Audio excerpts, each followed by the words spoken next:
মায়ের হাতে 200 টাকা দিতে আপনার বউয়ের অনুমতি নিতে হয় কেন?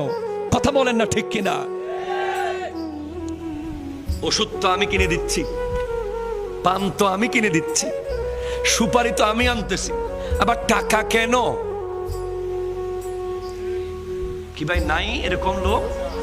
আবার টাকা কি জন্য? ওষুধও আমি আনতেছি, ঘর ভাড়াও আমি দিচ্ছি, গ্যাস বিলও আমি দিচ্ছি, আবার টাকা কেন?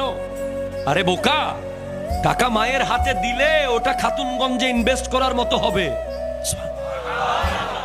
তুমি 10 কোটি টাকা খাতুনগঞ্জে ইনভেস্ট করে যে ইনকাম করতে পারো, মায়ের হাতে 10 টাকা দিলে তার চেয়ে 10 গুণ ইনকাম হবে। কিছু চোখে দেখা যায়, কিছু দেখা যায় না।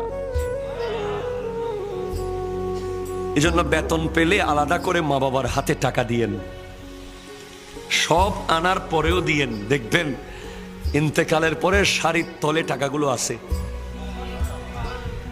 বিছানার নিচে টাকাগুলো পড়ে আছে, আলমারির কোনায় টাকাগুলো পেয়ে যাবেন। অথবা কেউ একজন এসে বলবে তোমার মা আমার কাছে এই টাকা জমা রাখছে। কারণ বিবি, আমি বিবির বিরুদ্ধে না, আবার বিবি আমারও আছে। বিবি আপনার টাকা খরচ করার সময় 50% চিন্তা করবে হয়তো আপনার ব্যাপারে, মা খরচ করার সময় 100-তে 200 বার চিন্তা করবে। আমার ছেলের টাকা কত কষ্ট করে আমার ছেলে মাথার গাম পায়ে ফেলে কামাই আনছে। বিবি 10,000 টাকা শাড়ি নেওয়ার সময় হয়তো হাত কাঁপবে না, মায়ের 500 টাকার শাড়ি কেনার সময় হাত কাঁপবে। মারা নতুন জুতা কিনে না, মারা নতুন শাড়ি পরে না। আর বাবার কথা তো বললে কলিজা ছিঁড়ে যাবে ভাই। বাবা, মা তো 10 মাস 10 দিন পেটে রাখে, বাবা তো 25 বছর মাথার উপরে রাখে। কথা বলেন না ঠিক কিনা?